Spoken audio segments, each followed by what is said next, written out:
하나님의 말씀을 들을 때 지옥에 갈 자들과 같이 말씀을 듣지 않게 하여 주시옵소서. 하나님을 두려워함과 경외함으로 자신의 영혼을 살피되 무엇보다 자신의 행위와 양심을 살피게 하여 주시옵소서. 소망을 잃어버리지 않는 믿음을 갖게도 하여 주시옵고, 하나님의 말씀으로 인치시는 역사와 함께 오래 참음과 함께 오는 소망을 얻게 하여 주시옵소서. 예수 그리스도의 이름으로 기도합니다. 아멘. 두려움을 갖는 경우에는 여러 종류가 있습니다. 우리가 어떤 위험에 처하거나 또한 위협을 받을 때 두려움을 갖고 공포를 갖게 됩니다. 또 왕이나 어떤 권력자를 대할 때 두려워할 수도 있습니다. 또는 자연재해나 또한 자연을 대할 때에도 두려움을 가질 수가 있습니다. 죽음이 주는 위협 앞에서도 두려움을 가질 수도 있습니다. 그러나 성경에서 말하는 두려움은 항상 한 가지를 말씀하고 있는데 그것은 하나님에 대한 두려움입니다. 그런데 이것은 종의 두려움이 아니라 자녀됨의 두려움을 이야기합니다. 이것은 근원적인 두려움인데 하나님에 대한 두려움을 갖는다는 것은 하나님의 심판을 받게 된다는 것에 대한 두려움을 의미합니다. 그래서 하나님에 대한 두려움은 두 가지를 포함하고 있습니다. 하나는 거룩한 경외입니다. 하나님에 대한 두려움은 경외를 몰아내는 것이 아니라 더욱 증진시키고 있습니다. 하나님에 대한 두려움은 방종을 낳는 것이 아니라 오히려 진중하고 또한 신중하게 만들어갑니다. 하나님에 대한 두려움을 갖게 되면 또 다른 면이 나타나는데 그것은 죄악된 양심에 대한 두려움을, 무서움을 가지게 되는 것입니다. 하나님의 영광스러운 그 놀라운 이름 때문에 죄를 두려워하게 되는 것입니다. 양심은 우리 안에서 늘 하나님의 의로우심 앞에 우리를 고소하고 있습니다. 그러나 미련한 자는 양심의 고소를 받아도 그것을 무시하고 또한 그대로 나아갈 뿐입니다. 그러나 진중한 자는 위험의 경고를 보고 그것을 두려워하고 피하게 됩니다. 그래서 늘 양심을 새롭게 되도록 갈고 닦고 또한 정결케 하고 있는 것입니다. 이것이 믿음이 주는 것입니다. 그래서 믿음은 우리의 양심을 새롭게 하고 정결케 하고 그 양심에 채워 쌓여져 가는 것입니다. 그래서 우리의 양심을 믿음이 자리하는 곳이다 해서 마음의 좌소다라고, 믿음의 좌소다라고 이야기합니다. 그러나 죄는 반대의 역할을 합니다. 죄는 정결케 하는 것이 아니라 오히려 고소하는 것을 제거해버리고 더럽게 하고 양심을 무디게 합니다. 그래서 듣지 못하게 합니다. 하나님의 말씀을 듣지 못하게 하고 눈을 가리고 또한 귀를 닫게 만듭니다. 이것이 죄가 하는 역할입니다. 그래서 성경에 기록된 하나님의 속성에 대한 전혀 이해가 없는데도 불구하고 자신은 주님을 사랑한다고 생각을 합니다. 또 주님도 자신을 사랑한다고 그렇게 속임으로써 착각하게 만들어갑니다. 이러한 것은 자신이 만들어낸 공상입니다. 하나님에게서 비롯된 것이 아닙니다. 공상 속에서 두려워하는 것, 존경하는 것, 이것은 뭐든지 가능합니다. 하나님을 사랑한다고 말하는 것도 가능합니다. 소망을 갖게도 하고 자기 확신을 가지고 확고할 수도 있게 할 수 있습니다. 그러나 진정한 하나님에 대한 경외는 거룩한 두려움에서 비롯되는 것입니다. 이것은 맹목적인 두려움이 아니라 하나님을 바르게 아는 데서 오는 두려움입니다. 그래서 성경에서 경건이라는 단어, 경외라는 단어를 보면은 여기서 우리는 찾아야 할 것이 있는데 하나님에 대한 두려움이 함께 포함되어 있다는 것을 우리는 기억해야 합니다. 그래서 경건이라는 단어는 우리가 지난 시간에 배운 것처럼 유세베이아라는 단어를 쓰는데 두려움이라는 단어 그리고 조음이라는 단어의 합성을 하고 그렇게 말씀드렸습니다. 그래서 경외라는 것과 경건이라는 이 단어에는 반드시 두렵고 무서운 것, 그러면서 동시에 사랑하고 좋은 것이 동시에 있다는 것을 우리가 알 수 있습니다. 하나님을 바르게 알지 못하는 사람은 결국 두려움을 가질 수가 없다는 것입니다. 결국 하나님을 경외할 수도 없고 예배할 수도 없으며 경건 생활을 할 수가 없다라는 것입니다. 이런 사람에게는 믿음이 들어갈 수가 없습니다. 악인은 죄를 지으면서도 두려움이 없습니다. 마치 두려움이 없이 창조된 짐승과 같습니다. 하나님을 두려워하지 않는 것은 모든 악의 근원입니다. 악인은 입에 저주와 독설이 가득합니다. 그의 발은 피를 흘리는데 빠릅니다. 그 이유는 두려움이 없기 때문이라고 오늘 본문에서 분명히 증언하고 있습니다. 하나님을 두려워하는 것은 참된 신자의 자세입니다. 두려워한다고 해서 우울증이 걸린 것처럼 병적으로 침울해하는 것이 아닙니다. 어두워지는 것이 아닙니다. 다윗은 하나님에 대한 두려움을 금보다 사랑스럽고 꿀보다 달며 상이 크다라고 고백했습니다. 두려운 것은 좋은 것이다. 이것이 성경의 증언입니다. 신자는 주님의 은혜와 사랑을 왜곡하지 않습니다. 오히려 주님을 정당하게 두려워할 줄 압니다. 하나님을 향한 두려움은 우리가 하나님께 가까이 나아갈 수 없을 때 우리를 하나님께 가까이 나아가도록 인도하는 역할을 합니다. 믿음은 확신을 안고 두려움은 확신을 지속시킵니다. 누가복음에 등장하는 불의한 재판관이 있는데 이는 불의한 재판관이라고 불렸습니다. 그 이유는 하나님을 두려워하지 않았기 때문에 그렇습니다. 하나님을 두려워하지 않는 사람은 신자가 아닙니다. 그런데 오늘날 교회라는 이름으로 불리고 또한 신자라는 이름으로 불리는데도 불구하고 하나님을 두려워하지 않는 시대, 다시 말하면 불경건의 시대에 살고 있습니다. 불경건이라는 것은 하나님을 두려워하지 않는다는 뜻입니다. 하나님을 사랑한다고 말을 하지만은 거기에는 하나님을 향한 두려움이 없습니다. 하나님을 향한 조음만 있고 두려움이 없는 것, 이것을 불경건이라고 이야기합니다. 하나님을 두려워한다고 하면서 어찌 하나님의 말씀 앞에서 그렇게 두려움이 없는지 모르겠습니다. 욕하고 저울을 속이고 모략을 꾸미고 몸된 교회를 향해서 해를 가하는 것, 어찌 이것이 하나님을 두려워하는 자에게서 있을 수 있느냐 하는 것입니다. 이렇게 하는 것은 세상을 향해서 나는 무신론자다, 하나님을 두려워하지 않는 자라는 것을 증명하고 있는 것입니다. 심지어 성경은 귀신들도 하나님을 믿고 두려워서 떤다라고 고백하고 있습니다.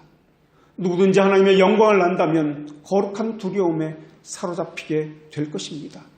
이사야 선지자는 하나님의 영광을 잠깐 보았는데도 불구하고 두려움을 끼면서 화르다, 내가 망하게 되었도다, 나는 입술이 부정한 사람이로구나, 부정한 입술을 가진 자인데 내 눈이 왕이신 여호와를 배웠구나 라고 하면서 그렇게 두려워서 떨었습니다. 그러나 하나님을 모르면 두려움을 느끼지 않게 되어 있습니다. 쾌락을 좋아하며 양심 무뎌져서 하나님의 말씀이 들려지지 않을 것이며 자기만이 천국을 건설하려고 그렇게 할 것입니다. 그들은 감각적인 즐거움에 몸을 내맡길 것이며 육신의 쾌락을 버리기보다는 오히려 하나님을 노렵게 하는 길을 택하기를 기뻐할 것입니다. 이사야 선지자는 그러한 이들을 향해서 이렇게 묘사했습니다.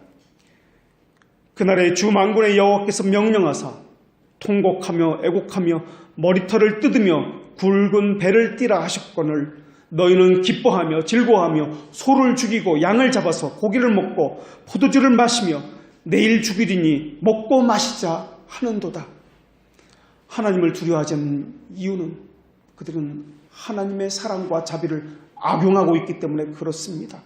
하나님은 자비로우신 분입니다. 하나님은 사랑이십니다. 그분의 주권적인 그 은혜는 의심할 여지가 없습니다. 그러나 악인들은 그것만을 이용하고 있습니다.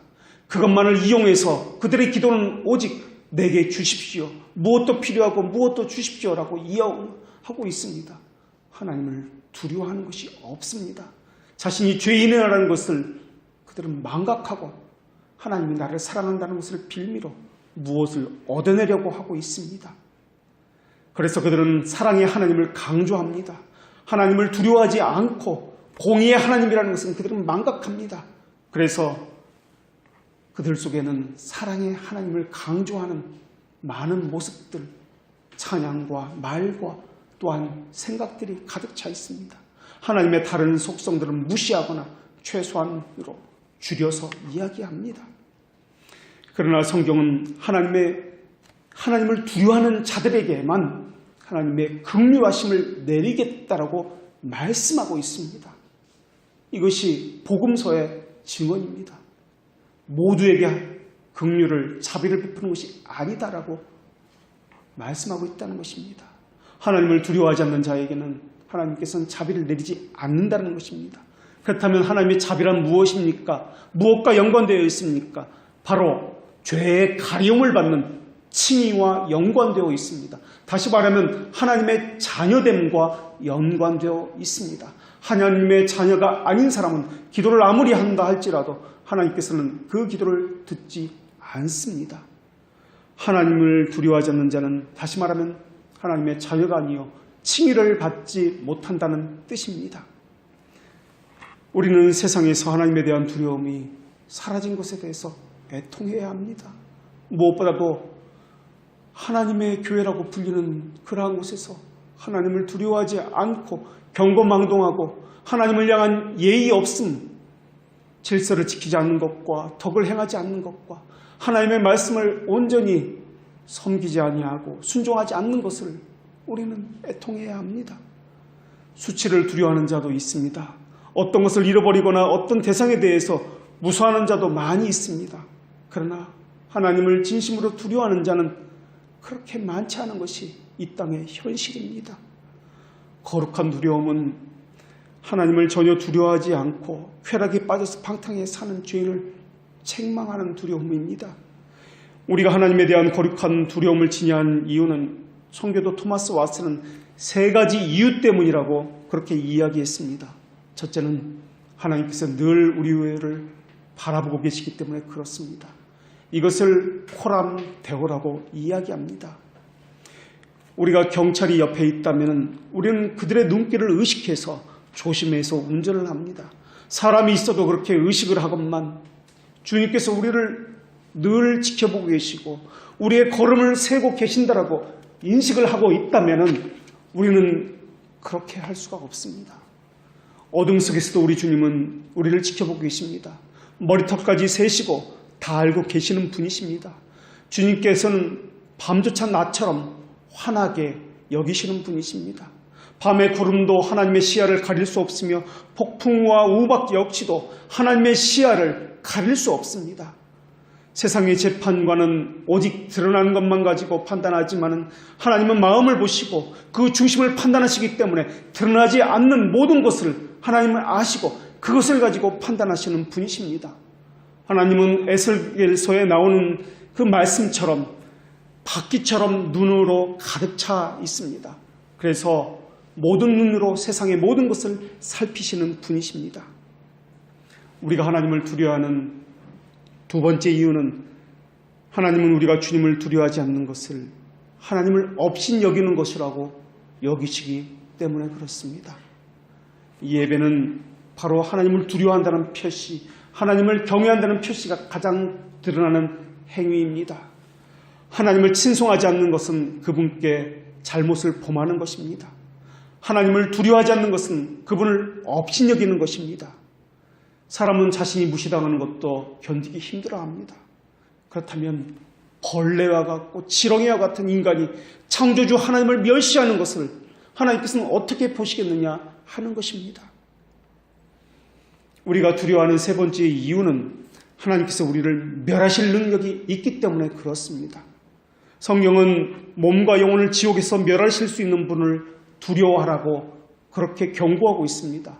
하나님은 우리를 말씀만으로 죽이실 수도 있고 입김만으로 우리를 지옥으로 보내실 수도 있고 지금 이 순간에도 하나님께서는 입김만으로 우리를 죽게도 하실 수도 있고 살리게도 하실 수 있습니다. 지옥의 영원한 불길은 그 무엇으로도 끌 수 없다는 것입니다. 우리는 사람을 무서워합니다. 물질을 얻으려고 물질을 무서워합니다. 우리는 우리를 해치는 사람을 무서워하지만은 사람을 해치려는 그 사람의 능력은 하나님과 비교할 때 없는 것과 마찬가지입니다. 사람은 우리를 감옥에 가두게 할 수도 있습니다. 육체적인 생명을 빼앗을 수도 있습니다. 그러나 하나님은 우리를 영원한 지옥에 던지실 수 있는 분이십니다. 겨우 생명을 위협하는 것이 사람이지만은 하나님 우리의 영혼까지도 위협하시는 분이십니다. 하나님께서 퍼부시는 진노의 샘이 터져 홍수처럼 우리에게 쏟아져 내린다면 우리는 죽음 이후에도 감당할 수 없게 될 것입니다. 우리 주님은 이렇게 우리에게 질문하셨습니다. 내가 너를 다루는 날에 너의 마음이 견뎌낼 수 있겠느냐? 너의 손이 강하게 할 수 있겠느냐? 우리는 아무것도 할 수가 없습니다. 아무것도 견뎌낼 수가 없습니다. 마음을 간직할 수도 없으며 평안을 간직할 수도 없습니다. 그렇기 때문에 우리는 하나님의 영광이 우리에게서 떠나가는 것을 두려워해야 합니다. 우리의 영혼이 죽어있는 것을 두려워해야 합니다. 지구 곳곳에서 재난이 일어나고 있습니다. 그것을 보면서 우리는 경고를 얻어야 합니다. 심판에 임박한 것을 생각해내야 합니다. 곳곳에서 화재가 나고 자동차 사사고가 나고 생각지도 못하는 순간에 갑자기 죽는 것을 보면 죽음을 주관하시는 분이 하나님이라는 것을 알고 우리는 그분을 두려워해야 하는 것입니다. 그래서 에스겔 선지자는 임박한 심판 앞에서 그러므로 우리가 어떻게 기뻐하겠느냐라고 책망하였습니다. 죄는 그런데도 불구하고 하나님에 대한 두려움을 몰아내고 있습니다. 가장 두려움이 가득해야 할 교회 내에서 그 두려움을 몰아내고 있다는 것입니다. 즐거움만 있습니다. 먹고 마시는 것만 있습니다. 두려워하지 않는 자들은 아모스 선지자는 이렇게 이야기하고 있습니다. 상아 침대에 눕고 안락한 의자에 앉아서 기지개를 켜고 양떼 어린 양을 잡아먹고 우리 중에서 송아지를 잡아먹으며 비파 소리에 흥얼거리노라. 이것이 선지자들의 책망이었습니다. 유다서에서는 즐거운 쾌락으로 마음이 굳어진 죄인들을 향해서 그들의 정욕을 채우느라 그리스도와 복음을 멀리한다라고 두려움 없이 잔치를 벌인다라고 경고하고 있습니다. 그들은 여전히 잔치를 벌이고 있습니다. 그들은 죽음 이후의 심판에 처해진다는 것을 모르고 있습니다. 지옥불 속에서 값을 치러야 한다는 사실을 잊어버리고 있습니다. 부하게 하려고만 노력하고 있습니다. 그들은 반드시 유혹과 올무와 많은 어리석음과 해로운 욕망에 빠지게 된다는 사실을 모르고 있습니다. 이런 것들은 사람을 파멸로 몰아가며 지옥의 형벌로 처하게 만들 것입니다. 그러나 하나님을 향한 두려움이 있다면 안일한 죄인을 책망하게 될 것입니다. 하나님은 악인의 죄에 대해서는 진노하시지만 신자의 죄에 대해서는 슬퍼하시는 분이십니다. 하나님은 신자가 누구보다 자신감에 차여 있을 때 무언가 다 할 수 있는 것처럼 그렇게 교만해 있을 때 그들을 책망해서 그들의 높아진 마음을 낮추시는 분이 하나님이십니다. 안일함에 깊은 잠을 자는 사람들을 흔들어 깨우시는 분이 하나님이시며 하나님의 말씀을 들어서 아무런 느낌이 없어 무뎌진 자들을 향해서 양심의 깊이 충격을 울리시는 분이 바로 우리의 성령님께서 하시는 일이십니다. 하나님께서 신자에게 하시는 일은 이외에도 너무나 많이 있습니다. 그러나 불신자들에게는 하나님께서는 아무 일도 하지 않으십니다. 그들은 여전히 눈을 감고 귀를 가리운 채로 그들이 원하는 길로 가도록 내버려 두십니다. 책망의 소리도 듣지 못하게 합니다. 그저 칭찬의 소리, 위로의 소리, 사람이 높임받는 소리를 듣게 하시는 것, 이것이 하나님께서 또한 하시는 겁니다. 그들로 하여금 지옥의 길로 가도록 하기 위해서입니다. 사람들은 그 지옥의 길이 너무나 좁기 때문에 나를 위로하는 소리를 찾아다닙니다. 나를 기쁘게 하고 나를 높이는 소리를 찾아다닙니다.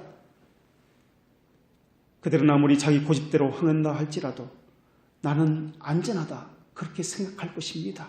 그것은 마치 독을 마시면서도 나는 여전히 건강하다, 나는 여전히 평안하다고 믿는 것과 마찬가지입니다. 안일함에 빠진 죄인은 지금도 들릴라의 무릎에 베어 누워있으면서도 언젠가 아브라함의 품에 안길 것이라고 그렇게 생각하고 있습니다. 죄인들은 모든 것이 편안하기 때문에 모든 것이 잘 될 것이라고 생각하고 있습니다. 다른 사람들이 하나님의 심판과 죽음에 관해 말하면서 죄 때문에 두려워할 때도 그들은 그런 고민이 전혀 없습니다. 그러한 고민이 없는 것 때문에 하나님께 감사하고 있습니다.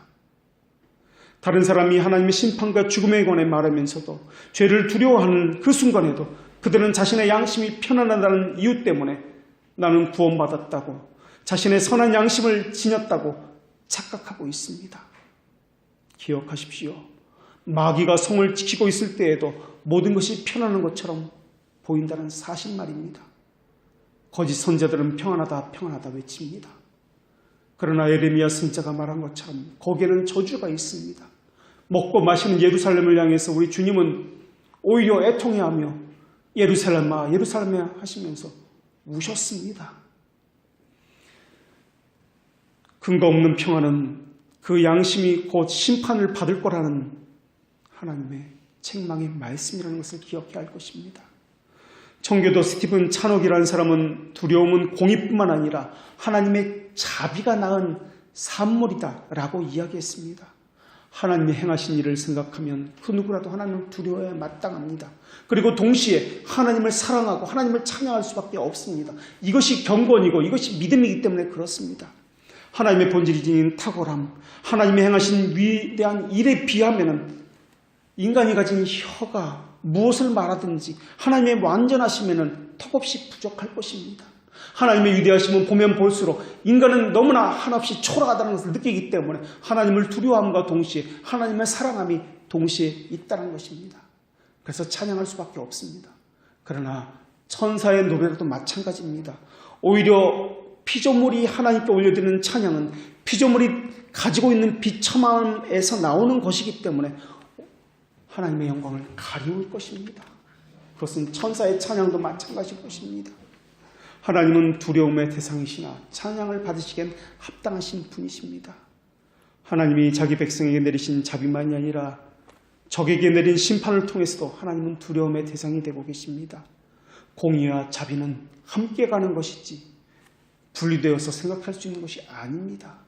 사랑을 말하기 전에 공의와 두려움을 먼저 이야기해야 하는 것입니다. 사랑을 말할 수 있는 대상은 하나님의 자비하심을 입은 자들, 다시 말하면 죄인들이나 죄의 가리움을 받은 하나님의 자녀들에게만 해당될 것입니다. 안일한 죄인은 자신의 영혼에 신경 쓰지 않습니다.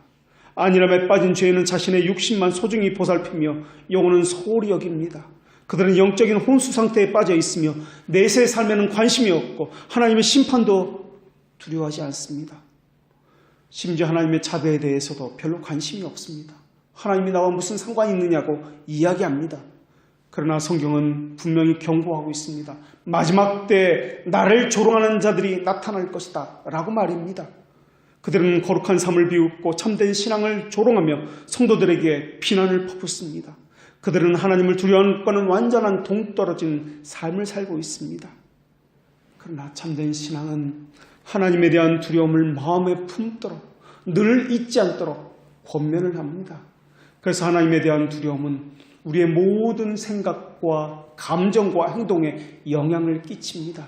그래서 우리로 하여금 우리의 생각이 과연 하나님을 향해서 있는지, 우리의 감정이 바른 것인지, 우리가 계명 안에서 경건하게 살고 있는지 그렇게 살피며 그러한 삶을 살도록 그렇게 촉구하고 있습니다.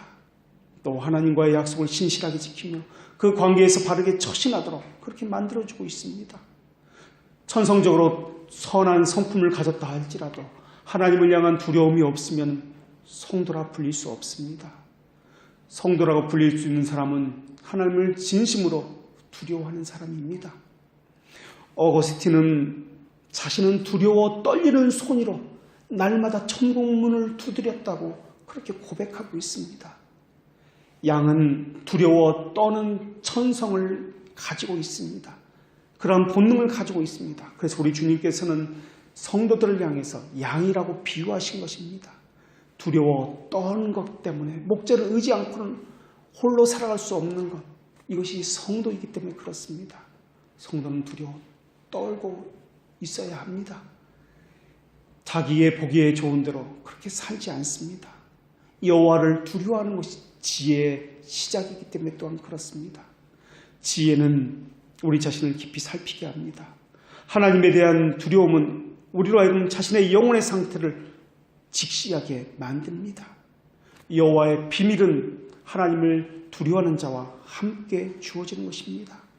하나님을 두려워하는 자는 택하심의 신비, 하나님의 사랑, 거룩한 기름 부음에 대해서도 너무나 잘 알고 있습니다. 그것만이 천국에 들어갈 수 있는 비밀 열쇠이기 때문에 그렇습니다. 그래서 그러한 자만이 그리스도의 마음을 가질 수 있게 하나님께서는 하시는 것입니다. 그들은 하나님의 향한 두려움 때문에 깊이 생각할 수밖에 없습니다. 지혜라는 것은 깊이 생각하는 것을 바탕으로 하고 있습니다. 하나님을 두려워하는 자는 세상이 얼마나 헛된 것인지 깊이 생각하면서 감히 그것을 사랑할 수 있는 마음을 갖지 못합니다. 인생이 얼마나 짧은지 깊이 생각하기에 감히 시간을 낭비하지 못합니다. 구원이 얼마나 귀한지 깊이 생각하기 때문에 그것을 무시하지 못합니다. 예배가 얼마나 하나님을 향해서 두려움을 표하는 시간인지 알기 때문에 감히 예배를 함부로 하지 않습니다. 하나님을 향한 두려움에 대한 합당한 조치가 없다면 결코 마음속으로 하나님을 믿는다고 말해서는 안 될 것입니다. 두려움이 없다면 하나님의 거룩하심과 하나님의 다른 속성들도 믿을 수가 없기 때문에 그렇습니다. 하나님을 향해서 나의 힘이요 노래이며 나의 구원이라고 노래했던 모세는 하나님을 향한 두려움으로 일평생을 살았던 사람입니다. 모세가 수많은 탐복으로 고백할 수 있었던 것도 하나님의 두려움이 어떤 것인지 너무나 잘 알고 있었기 때문에 그렇습니다. 하나님이 두려움이 지닌 영광을 깊이 깨닫지 못했다면 놀라운 찬양을 바랄 수 없었을 것입니다. 두려움으로부터 모세는 시작했습니다. 그의 신앙이 그렇게 시작했다는 것입니다. 토마스 왓슨이 말했던 것처럼 하나님을 진정으로 두려워하면 죄를 깨닫는 마음을 깊이 있게 해줍니다. 하나님을 향한 두려움에 대한 깊은 묵상은 필연적으로 죄로 인해서 우리는 불결한 비참하다는 생각을 하게 합니다. 지렁이와 같고 벌레와 같다라고 다윗처럼 고백하게 만든다는 것입니다. 그래서 자기를 자랑할 수가 없습니다. 아담은 에덴 동산에서 거룩하신 하나님의 음성을 듣자마자 자신이 벌거벗음을 수치스럽고 두렵게 여겼습니다. 우리가 하나님을 두려움을 잠시라도 경험한다면, 하나님을 진심으로 조금이라도 만났다면, 그것이 진정으로 만난 것이라면 자신의 비참함을 깊이 생각할 수 없다는 것입니다. 반추하지 않을 수 없다는 것입니다. 죄의식은 하나님이 거룩하다는 깨달음에서 오는 것입니다. 그것은 하나님이 두렵다는 것에서 오는 것입니다. 우리의 의가 얼마나 불완전한지 깨닫는 것도 마찬가지입니다.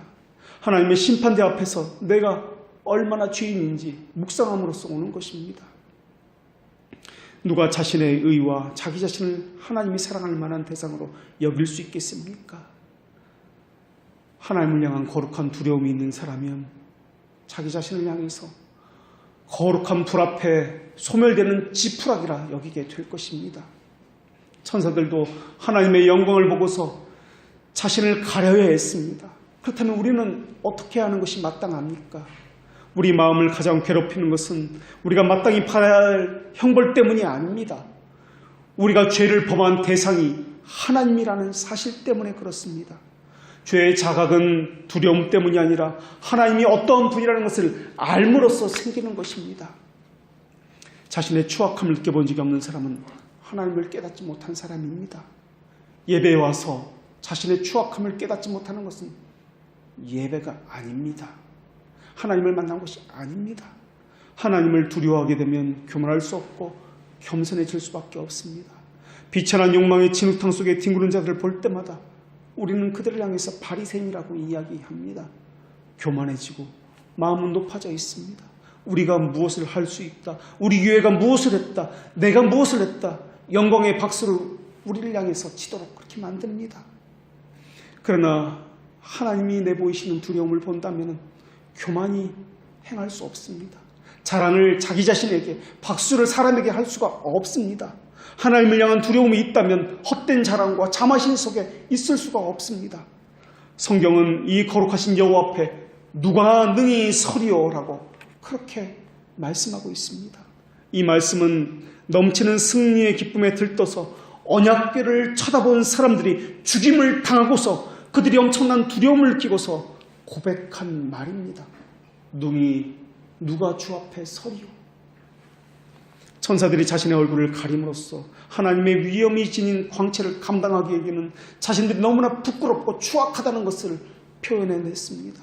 천사들은 자신의 발을 가리었습니다. 자신들의 추함을 부끄러워했습니다. 그것도 역시 하나님에 대한 두려움 때문에 그렇습니다. 하나님의 거룩하심이 온 땅에 가득 찼을 때 천사들은 자신들에게도 흠이 없지만은 자신들의 얼굴과 발을 가리거나 덮지 않고서는 견딜 수가 없었기 때문에 그렇습니다. 천사들같이 순결한 영혼에게도 두려움을 갖게 했다면 진흙과 같이 정막 안에 거하고 등에 오물을 묻히고 사는 우리들은 당연히 그래야 되는 것 아니겠습니까? 예배의 자리가 하나님을 만난다고 그러한 장소라면 말입니다. 밤하늘에 아름답게 수놓은 그 수많은 별들도 해가 나오면 빛을 잃어버립니다. 반딧불은 햇빛에 비하면 그것은 빛도 아닙니다. 우리가 행하는 일도 그와 같습니다. 하나님의 거룩하심을 깨닫자 하늘에 있는 24장로들은 자신들이 찬란한 영광 가운데 있는데도 불구하고 자신의 관을 던져서 보좌 앞에 드리면서 겸손히 어린 양인 우리 주님 앞에 경배를 드렸습니다. 하나님을 두려워하는 것과 하나님의 거룩하심을 묵상하면서 자신을 겸손히 내려놓는 것이야말로 24장로가 상징하는 참된 교회의 표징이라는 것입니다. 교회는 돗대기 시장같이 사람들로 오고 가고 붐비고 장사하는 곳이 아닙니다. 하나님을 향한 두려움이 없기 때문에 자기 행위에서 기쁨을 찾는 것, 자기 행위에서 공로를 찾고 자랑거리를 찾고 있기 때문에 그렇습니다. 이것은 거짓 신자와 거짓된 교회의 가진 특징입니다. 그들은 탐복해야 할 하나님의 어떠하심 대신에 자기 자신과 자기 자신이 속한 교회의 어떤 행위들을 올려놓고 있는 것입니다. 그들은 거룩하심에 대한 비천한 생각을 갖고 있습니다. 그들은 하나님에 대한 두려움이 전혀 없는 자들입니다. 그들은 흠없는 천사들도 자신을 더럽다고 여기고 있으며 자신을 반신반인의 경지에 올려놓은 그러한 자들입니다. 하나님의 두려움을 깨달은 자는 자기를 부인하게 되어 있습니다. 이것이 신자의 삶입니다. 자기를 부인하고 자기 십자가를 지고 우리를 주님을 쫓는 자만을 향해서 제자라 불리고 하나님의 백성이라고 불리는 것입니다. 자기를 혐오하는 것은 하나님을 두려워하기 때문에 나오는 행위입니다. 하나님의 위엄은 자신이 가진 것과 비교할 수 없으며 우리와 하나님 사이에는 무한한 차이가 있다는 것을 이야기하고 있습니다. 그래서 우리는 주기도문에서 첫 번째로 하늘에 계신이라는 호칭을 사용하고 있습니다. 하늘에 계시다는 것은 무한한 차이가 있다는 뜻입니다. 두려워하라는 뜻입니다. 하나님을 두려워하는 사람은 하나님께 가까이 갈 때 사랑 어린 경외감으로 우리를 충만케 합니다. 거룩한 두려움은 두렵기 때문에 피하고 멀리하는 것이 아니라 하나님을 존귀한 분으로 여기고 더 가까이 나아가기를 소망하게 하는 것입니다. 우리의 생각을 하나님의 거룩한 생각들로 가득 채워지게 하고 하나님의 위엄을 일깨워서 우리로 하여금 하나님을 두렵게 하고 그렇게 만드는 것입니다. 그래서 시편 기자는 하나님을 경외함으로 두려워함으로 섬기고 떨며 즐거워할지어다 라고 고백했습니다. 두려워함으로 즐거워한다는 것입니다.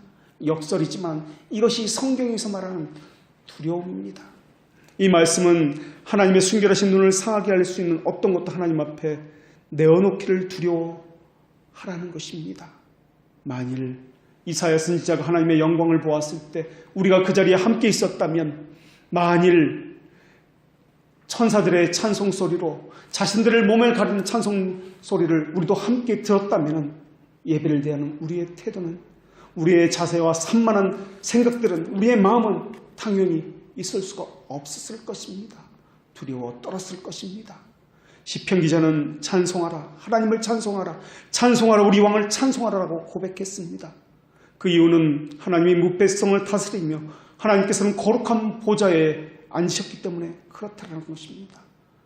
거룩한 보좌에 앉았다는 것은 통치하신다는 뜻이며 다스린다는 뜻이며 두려움과 경외를 가지라는 뜻입니다. 진정으로 두려워한다면 마음과 예배가 새로워질 것입니다. 자신의 영이 소생되는 것을 발견하게 될 것입니다. 이웃을 향해서도 온화하게 할 수밖에 없습니다. 경건은 두려움은 예의를 배제하지 않습니다. 무례히 행하지 않습니다.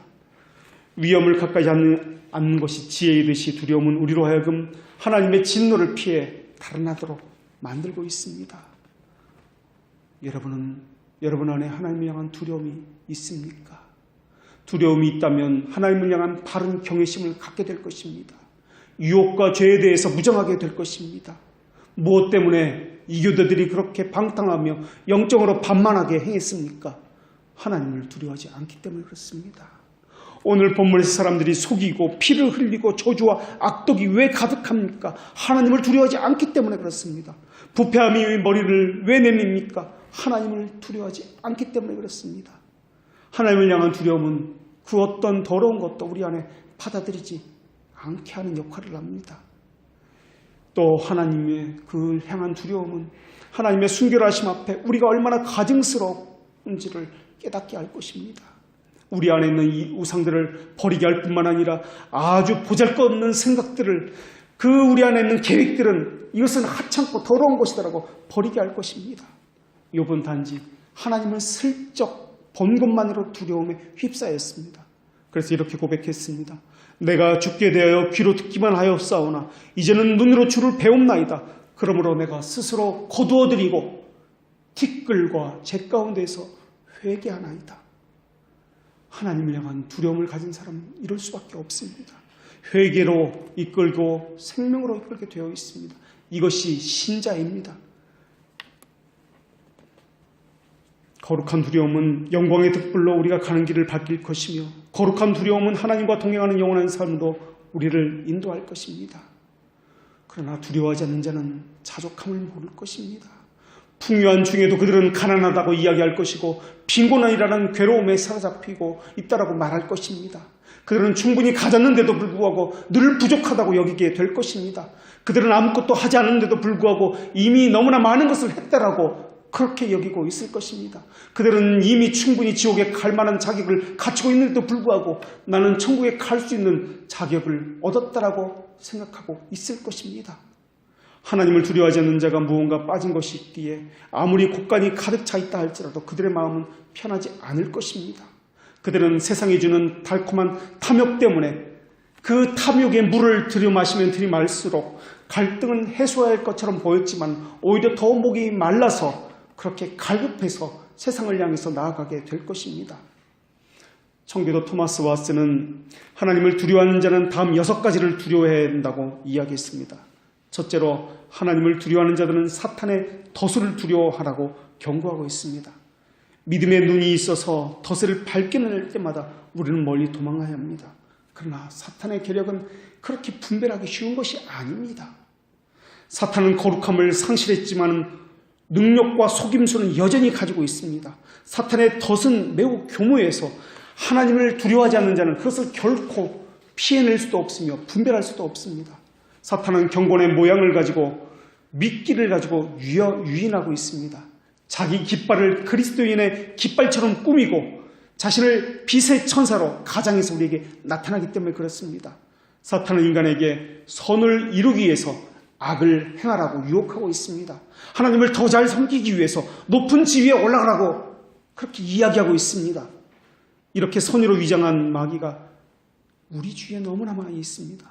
더 높은 곳에 올라가서 하나님을 더 잘 섬기라고, 결과를 중시하기 때문에 과정은 무시하라고 이야기합니다. 성경을 이용해서 사탄은 다가옵니다. 이럴 때 우리는 무엇을 의심할 수 있겠습니까? 사탄은 어쩔 수 없다는 이유로 죄를 짓도록 유혹합니다. 마치 사탄은 죄를 선한 것처럼 위장해서 우리로 하여금 그렇게 행하도록 합니다. 그리고 여호와를 열정을 가졌던 예후처럼 예후의 야심을 그렇게 하나님을 향한 열심이라고 포장합니다. 사탄은 마치 독약을 치료제라고 속이고 있고 복수를 용맹한 것이라고 말하고 있으며 탐욕을 검소한 것이라고, 하나님의 영광을 위한 것이라고 그렇게 속이고 있습니다. 우정을 가장하고 있고 자신의 해로운 계획을 수행하도록 만들고 있습니다. 사탄은 예수님을 향해서 돌을 빵으로 만들어 보라고 유혹했습니다. 지금도 사탄은 허황된 꿈을 꾸게 만들면서 돌을 빵으로 만들어서 먹으라고 속삭이고 있습니다. 두 번째로 하나님에 대한 두려움을 가진 자는 자신의 마음을 두려워한다라고 이야기하고 있습니다. 루터는 최고의 권력자인 교황과 추기경보다 그들의 핍박과 자신의 목숨을 위협하는 그 위협보다 자신의 마음을 더 두려워한다고 고백했습니다.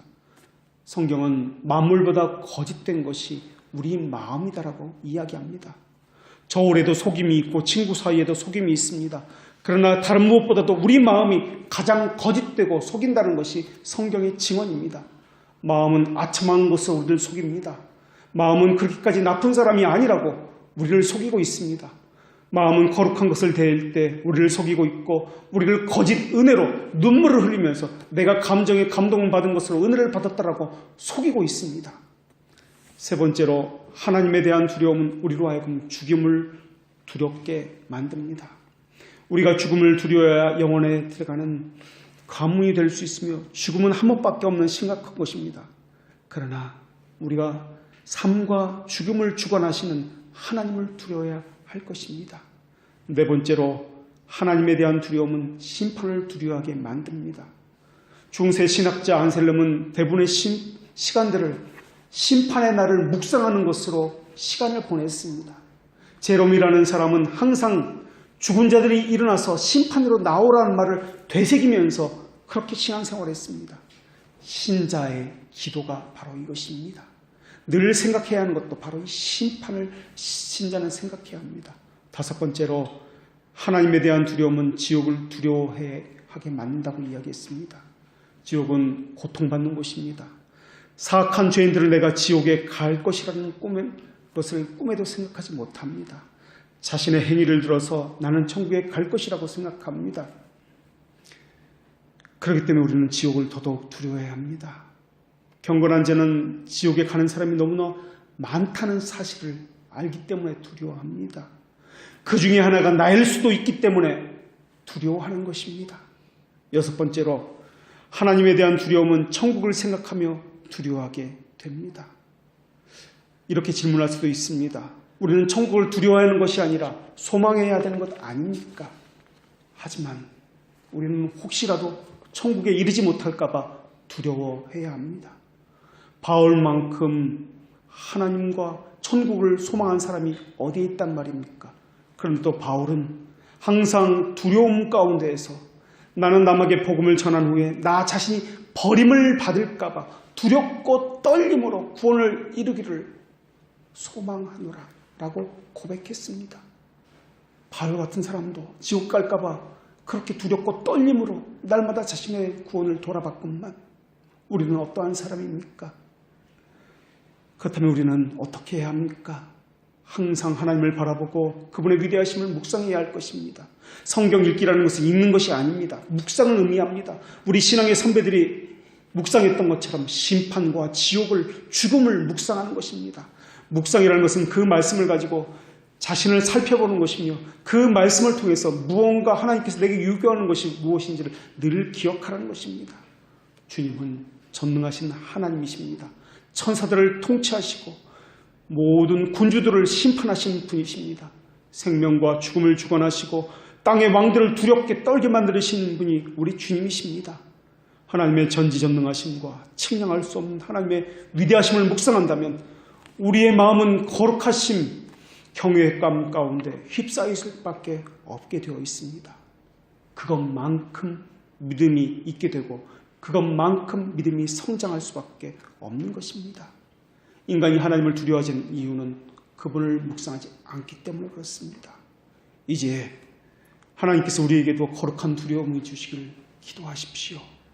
이 두려움은 모든 거룩함의 뿌리이며 지혜의 근원입니다. 어떤 사람은 돈을 위해서 기도합니다. 어떤 사람은 자녀를 위해서 기도합니다. 그러나 우리는 그들과 같지 아니하며 하나님을 두렵게 해달라고 기도해야 할 것입니다. 기도하겠습니다. 하나님, 우리로 하여금 거룩한 두려움을 갖게 하여 주시옵고 두려움과 함께 하나님을 사랑하는 법도 함께 갖게 하여 주시옵소서. 경건의 모양이 아니라 경건의 능력을 갖추게 하여 주시옵고 우리로 하여금 사탄의 덫에 두려워하게 하여 주시옵고 우리의 마음을 두려워하게 하여 주시옵고 죽음과 심판과 지옥을 두려워하게 하여 주시옵고 천국에 이르지 못할까 또한 두려워하게 하여 주시옵소서. 무엇보다도 전능하신 하나님을 두려워하는 법을 배우게 하여 주시옵소서. 그것이 우리의 늘 묵상이며 우리의 기도며 우리의 양식이 되게 하여 주시옵소서. 예수 그리스도의 이름으로 기도합니다. 아멘.